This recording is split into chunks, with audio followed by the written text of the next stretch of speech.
मेरी इतनी गंदी किस्मत है कि मैं क्या बताऊँ। इन माई डिफेंस हम कैंपस के गेट पे थे, रात के 9 बज रहे थे। वो बंदे की हाइट भी छोटी थी और मैं ऐसा था कि मैं ही क्यों। सो इफ़ यू नो और if you don't, I am doing architecture and currently I am in my 5th year. हमारे यहाँ पे 5th ईयर में हमें थीसिस प्रोजेक्ट बनाना पड़ता है, जिसके लिए बेसिकली हमें कोई भी फैकल्टी मिल सकती है। तो इन शॉर्ट तुम्हें सब फैकल्टी से बना के रखनी पड़ती है। और हमारे यहाँ पे 4th ईयर में हमें इंटर्नशिप करनी पड़ती है। तो इंटर्नशिप की वजह से पिछला पूरा सेम मैं और जिन जूनियर्स के साथ मैं घूमता हूँ हम मिल नहीं पाए थे।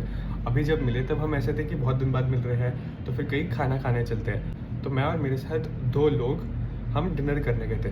अभी डिनर करने के बाद जब हम वापस आ रहे थे तब उनको किसी का फ़ोन आता है और फ़ोन पे बात होती है कि मैं 2 दिन में निकल रहा हूँ, अभी मैं कैंपस गेट पर हूँ, तो तुम आ जाओ। मैं सोचा था कि कोई ऐसे बीच में से क्यों जाएगा, मे बी होगा कोई उनका प्लानर, या क्योंकि उनकी 4 साल की डिग्री होती है, या फिर मे बी कोई ड्रॉप ले रहा होगा ऐसा वगैरह। एनीवेज तो हम गेट पे पहुँचे और मैं वहाँ पे देखता हूँ कि और भी कोई 4th ईयर्स खड़े थे, किसी को तो भी बाय बोलते हुए। और जैसे ही उसने इन दोनों को देखा, let us call one Aditya and second one Harsh for this video.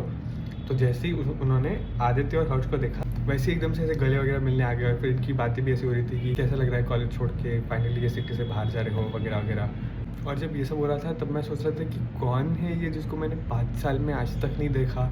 इनका बैचमेट तो लग नहीं रहा है, पता नहीं मे बी कोई इंट्रोवर्ट वगैरह होगा।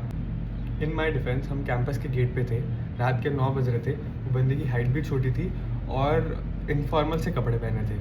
तो हर्ष और आदित्य उनसे बात कर रहे थे और वो बंदे ने मेरी तरफ देख के उनको बोला कि ये कौन है जो तुम्हारे साथ घूम रहा है। अभी मेरे पूरे कॉलेज लाइफ के 3 साल मैंने अपने सीनियर से यही सुना है कि इसके बैच में तो कोई दोस्त ही नहीं है, ये जूनियर्स के साथ ही घूमता है, ऐसा लगता ही नहीं कि उनका सीनियर है, ऐसा वगैरह। और मेरे फाइनल ईयर में और साल के शुरुआत में मेरे को ये सब नहीं सुना था।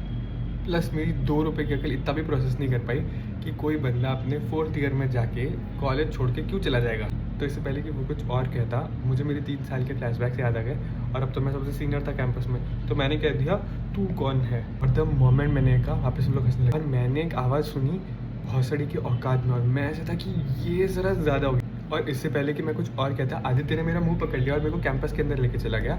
और हर्ष ने उससे बात करी और उसको बोला कि इसको आप पता नहीं थे कौन है वगैरह। और मैं सोच रहा था कि ये क्या हो रहा है। और तब आदित्य ने मेरी कार में आके बोला